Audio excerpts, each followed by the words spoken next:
कापणी कापसाच्या बोंडे परिपक्व झाल्यावर आणि फुटल्यावर हाताने किंवा यंत्राने तोडल्या जातात. जिनिंग दरम्यान बियाण्यापासून तंतू वेगळे केले जातात. स्वच्छता आणि उघडणे. घाण, पाने आणि अशुद्धी काढून टाकण्यासाठी कच्चा सुती लिंट स्वच्छ केला जातो.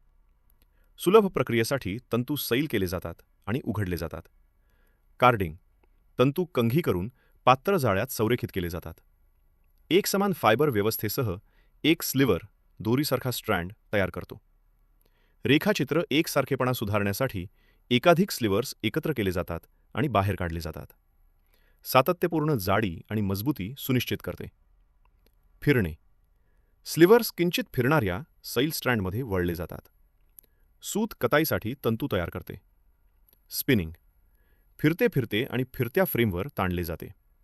विणकामासाठी योग्य असे मजबूत अखंड सूत तयार करते. वळण आणि फिनिशिंग. सूत बॉबिन किंवा कोनवर गुंडाळले जाते. अंतिम उपचारांमध्ये अंतिम वापरावर अवलंबून ब्लीचिंग, मर्सरायझिंग किंवा रंगवणे समाविष्ट असू शकते. मरण्याची प्रक्रिया. विणण्यापूर्वी सूत रंगवणे. पट्ट्या / धनादेश सारख्या नमुन्यांसाठी चांगले. रंगसंगतता. पूर्वीच्या रंगविन्यासाचे टप्पे फायबर / यर्न अधिक टिकाऊपणा देतात. खर्च आणि वेग.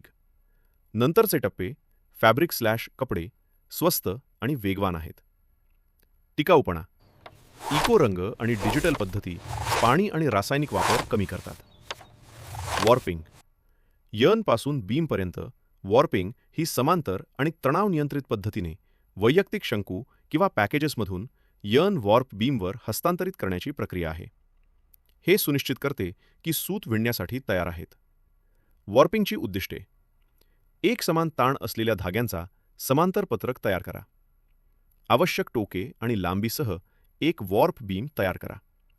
धाग्यातील दोष, गाठी, जाड / पातळ डाग दूर करा.